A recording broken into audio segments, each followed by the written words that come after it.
C'était génial. J'ai des frissons comme Francesca, on était à fond. Et bien, pour nous parler de tout ça, il en fallait un parmi toutes ces vedettes. Et on a choisi d'accueillir Anthony Dupré, bien sûr, qui était dans Premier Baiser.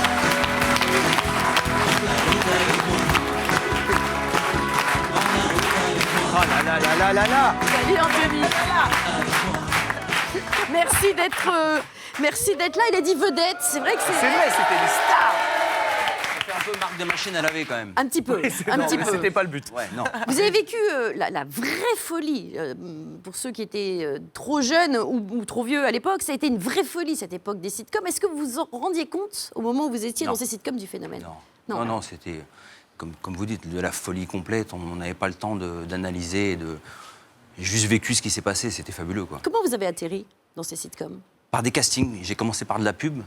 La première pub que j'ai faite, c'était une pub pour les Caleçons Gilles qui était réalisée par Étienne Châtillaise.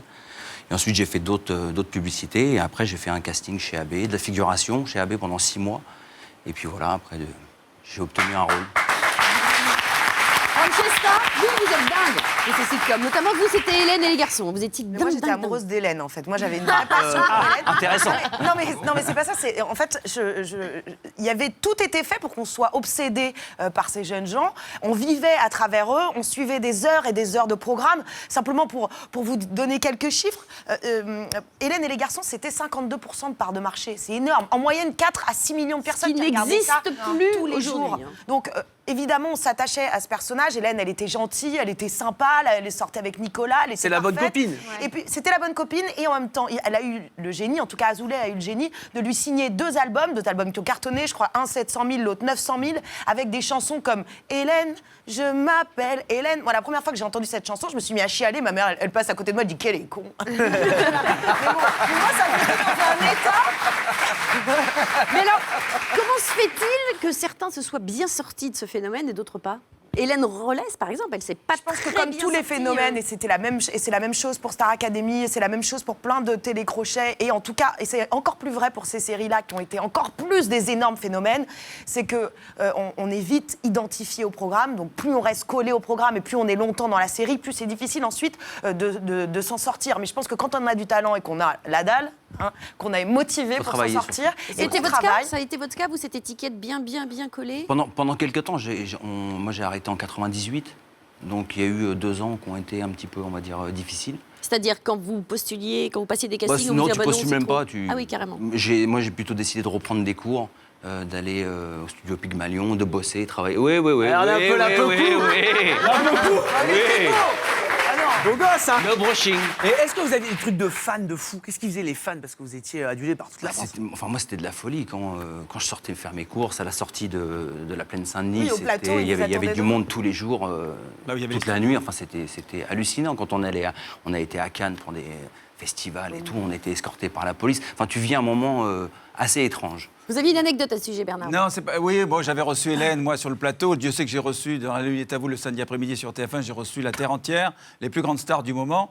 Et je reçois Hélène, et c'est là où j'ai eu la plus grosse émeute. On n'arrivait même pas à sortir du studio, c'était aberrant. Ce que je voulais dire par rapport à la carrière de tous ces jeunes gens, talentueux sans doute, le seul problème, le vrai problème, c'est qu'ils ne sont pas reconnus par le métier. C'est-à-dire que les gens du métier ne les aiment pas, d'office. Alors déjà, tu as beau faire un casting, si tu as fait le. Mais vous avez quand même joué dans Navarro après. Ah oui, monsieur. Ah oui, non, mais quand même, il faut le passer les castings et tout. Tout à fait. L'étiquette est partie quand même. Non, j'ai fait l'Instit avec Gérard Klein. C'est grâce à un réalisateur qui s'appelle Jean Sagols qui m'a donné cette chance parce que c'était difficile à ce moment-là. Et il m'a fait confiance, il m'a imposé à la chaîne. Et après l'Instit avec Gérard Klein, j'ai fait une saga de l'été qui s'appelait Le Bleu de l'Océan. Et Jean, ensuite, après la direction de Navarro, il m'a dit viens faire 2 épisodes. Ça s'est très bien passé avec Roger, que j'embrasse, et Roger Hanin. Et ensuite, je suis resté sur Navarro. Mais Francesca, qu'est-ce qui fait que certains arrivent à se démarquer et d'autres pas? On parlait de Laurent Lafitte. C'est quasiment miraculeux quand on arrive à se démarquer et à s'en sortir, et c'est le cas de Laurent Lafitte, parce que c'est très très difficile. Il disait, première explication, d'abord, la profession, en tout cas, a du mal à accepter ces acteurs-là, et qu'après on est quand même estampillé. Voilà, le tampon AB, il est carrément impossible à enlever, mais je pense que voilà, il y a plein d'exemples qui montrent que faut même pas se chercher à l'enlever en plus. Oui, voilà. Faut après, l'assumer. faut évoluer, travailler, et puis après, c'est les rencontres qui font qu'on fait des projets qui sont plus intéressants et qui font oublier ça. Vous restez en contact avec certains de vos petits camarades? J'en vois certains de temps en temps. Ouais. Et certains Avec qui Justine sont- Avec Justine, quand même. Je peux pas tout dire, monsieur. Ah Surtout à vous, parce que je sais qu'après, vous ressortez les Ouais, images. après, je ressors les dossiers. Allez-y, Justine. Après, on se fait un petit quiz sur les séries télé.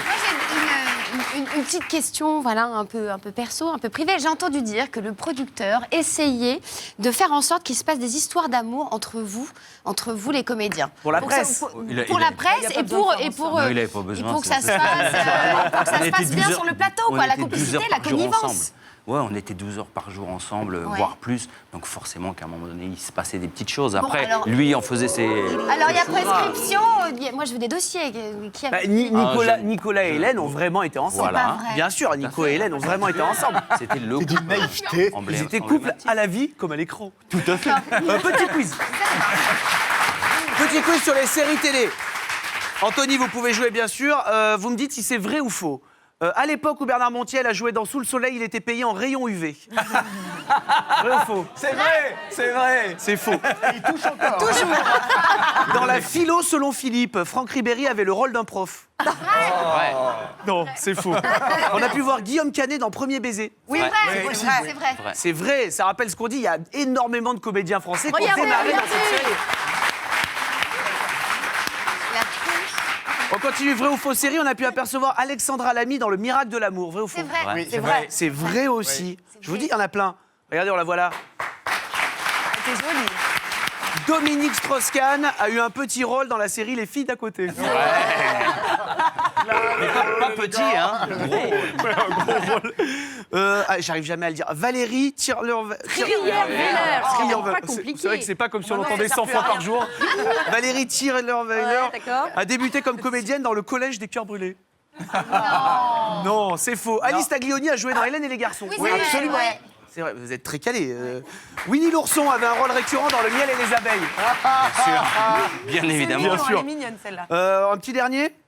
Un petit dernier. Elie Semoun a eu un rôle récurrent dans la série Vivement lundi. Tout à fait, absolument. Il était vrai. coursier. C'était Il jouait le coursier en roller. Regardez. Et le Walkman est d'époque. Hein. Alors, il y a une suite sur TMC qui s'appelle Les Mystères de l'amour, qui marche bien, plutôt, je crois. Et Très il y a bien. eu un espèce de buzz il y a quelques mois.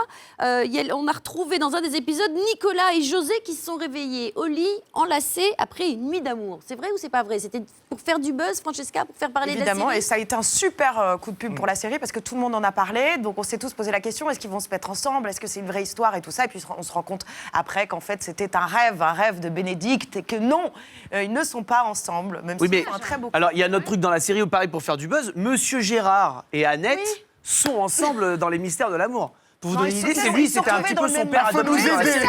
Oui, Donc c'est vrai que là, c'est là choquant. j'ai l'impression que c'est Bertrand Annette. Delanoë sur la photo. Je ne sais pas qui, là, Avec une KM. Mais non, le miracle de l'amour pour les nuls, lui c'est le papa d'Hélène en fait, il jouait le papa d'Hélène, donc Monsieur Girard, et Annette c'est celle qui avait la voix très aiguë qui disait Monsieur Girard, Monsieur Mais Girard. c'était surtout la meilleure amie de sa fille. Et c'est pour ça que c'est un petit peu Voilà. chouette. surréaliste. Comment vous savez tout ça? J'ai Bah, tous les c'est notre DVD, je te les génération, donne. Bernard, en Oui. fait. Hein.